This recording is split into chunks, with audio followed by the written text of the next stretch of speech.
कुछ अगर आती है तो एक बार एग्जिट कर लीजिए, क्योंकि बहुत रैपिड एक्शन यहाँ पे मुझे देखने नहीं मिलेगा। ओके, तो रैपिड नहीं होगा लेकिन आप इसमें बने रहिए। अच्छा, इस बीच एक ब्रेकिंग न्यूज़ आ रही है और वो न्यूज़ ये है कि सिंगल सुपर फास्फेट एसएसपी और डीएपी के सब्स्टिट्यूट तौर पर डीएपी नैनो लॉन्च करने की तैयारी चल रही है और सरकार का उद्देश्य यह है कि फर्टिलाइज़र सब्सिडी वो घटाए। मुझे याद आता है कि खबर भी आई थी कि 2025 तक सरकार इंपोर्ट को ज़ीरो करना चाहती है यूरिया के कम से कम। तो खैर बहरहाल पूरी खबर समझते हैं फर्टिलाइजर सेक्टर क्या है। हमारे साथ लक्ष्मण राय जुड़ गए। लक्ष्मण, क्या है खबर भाई, बताइए जरा।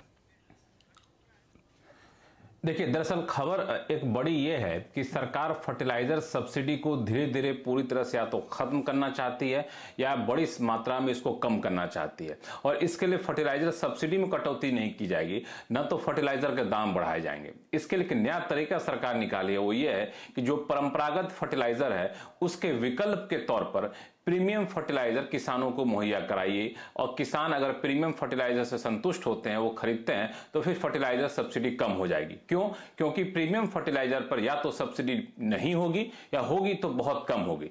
उसके लिए अभी फिलहाल 3 प्रोडक्ट लाइनअप है। एक प्रोडक्ट है नैनो यूरिया, का नाम तो आपने सुना होगा। नैनो यूरिया के तर्ज पर सरकार डीएपी का एक विकल्प तैयार की है, वो है नैनो डीएपी। उस नैनो डीएपी को अगले सीजन से लॉन्च करने की तैयारी है। ये नैनो डीएपी जो होगा बॉटल में होगा, इस पर सब्सिडी नहीं होगी, लेकिन किसानों को जितने में नैनो परंपरागत डीएपी मिलता है उतना ही में नैनो डीएपी मिलेगा। और किसानों के लिए फायदा ये होगा कि नैनो डीएपी ज्यादा आकर्षक होगा। इसी तरह से नैनो डीएपी के साथ साथ सरकार एक दूसरा प्रोडक्ट कर रही है यूरिया के विकल्प के तौर पर, यूरिया गोल्ड। ये भी यूरिया गोल्ड जो होगा ये भी खपत कम होगा, इस पर भी सब्सिडी बहुत कम रहने वाली है। सिंगल सुपर फॉस्फेट के विकल्प के तौर पर ट्रिपल सुपर फॉस्फेट सरकार लॉन्च करने जा रही है। ये भी जो है सब्सिडी इस पर काफी कम होगी। अगर समय होगा तो आपको बताऊंगा इन तीनों प्रोडक्ट का प्रोडक्शन कौन करेगा, क्या रोड मैप है। लक्ष्मण जी बताइए। जी, दरअसल ये तीनों प्रोडक्ट में, जैसे मैं नैनो डीएपी की बात किया, तो नैनो डीएपी के लिए सरकार ने मंजूरी दी है। 2 कंपनियां हैं जो इसका प्रोडक्शन शुरू करने जा रही हैं। एक है इफ्को और दूसरा है आपको कोरोमंडल इंटरनेशनल।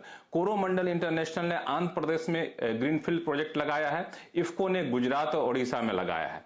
इफ्को का अगर सिर्फ बात करें तो 3 प्लांट से 17 करोड़ बोतल के उत्पादन का लक्ष्य रखा गया है। और ये जो 1 करोड़ बोतल है उससे करीब 2250 करोड़ रुपए की बचत होगी सब्सिडी के तौर पर, इंपोर्ट सब्स्टिट्यूट के तौर पर। इसी तरह से यूरिया गोल्ड जो है इसका ट्रायल शुरू हो गया है और मार्केटिंग के लिए बहुत जल्द इसको मंजूरी मिलने वाली है। सिंगल सुपर फॉस्फेट और यूरिया को मिलाकर जो ट्रिपल सुपर फॉस्फेट बनाया जा रहा है, इसका भी ट्रायल शुरू हो गया है। इसको भी जल्द बाजार में लॉन्च करने की योजना है। और सरकार का जो टारगेट रखा गया वो ये है कि अगर हम 2026-27 तक की बात करें, अगर इसमें प्रोडक्शन है कि 17 करोड़ बोतल नैनो डीएपी का प्रोड्यूस करते हैं, तो हम करीब 38,250 करोड़ रुपए की बचत कर लेंगे। और मुख्य मकसद यह है कि हम पूरी तरह से इंपोर्ट पर निर्भर ना रहें, किसानों के पास विकल्प दें, तो परंपरागत फर्टिलाइजर पर दबाव कम होगा और सब्सिडी अपने आप कम होती जाएगी।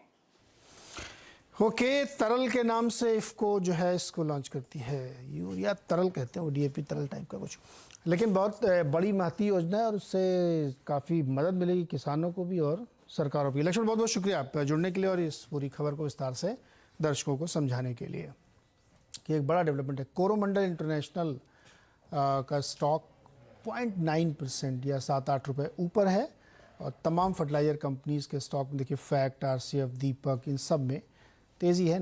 एनएफएल केवल हल्का सा कमज़ोर है, लेकिन हाँ इफ्को इसका एक बड़ा प्लेयर है जो तरल के नाम से उन्होंने अपने प्रोडक्ट लॉन्च किए हैं यहाँ पे। चलिए वापस आते हैं, अपने सवाल जवाब के सिलसिले को शुरू करते हैं। थोड़ा सा भी वक्त बाकी है, एक सवाल और ले लेते हैं यहाँ पे। रवि पांडे पटना से हैं। पांडे जी नमस्कार सर, बताइए क्या सवाल है। नमस्ते सर। सर 100 क्वांटिटी है सर विप्रो का। ओके, 510 पे लिया हुआ था सर। 510 पे विप्रो लिया है 100 शेयर्स। हाँ जी सर। अभी तो 367 में आ गया है। जी सर, अभी क्या करना चाहिए सर? आपका मन क्या कर रहा है करने का? सर आप जो बताएंगे वही कर देंगे। अच्छा, लेने से पहले पूछा था क्या? नहीं पूछा था ना। अच्छा ये बताओ, ट्रेडिंग के लिए लिया था कि इन्वेस्टिंग के लिए? क्योंकि राय वैसी ही होगी, बताइए। सर उस टाइम तो ट्रेडर था, लेकिन अभी क्योंकि अब लॉस बन गया ज्यादा हो वो गया तो अभी इन्वेस्टर। इन्वेस्टर बन गया सर। Very good. अरे भाई गौरव जी, रवि जी की मदद करिए। रवि जी ने लिया तो ट्रेडिंग लिया था, लेकिन अब बन गए इन्वेस्टर। अब उनको नुकसान हो रहा लगभग 150 रुपये पर शेयर का। मैं चाहता हूँ कि रवि जी को कम से कम थोड़ा ही फायदा हो जाए, लेकिन हो जाए। तो क्या करना चाहिए इनको अब? देखिए, बने रहना पड़ेगा और कम से कम 1.5 साल तक आप इंतजार कीजिए। स्ट्रक्चर्स खराब अभी तक उतने नहीं है, एकदम सपोर्ट्स के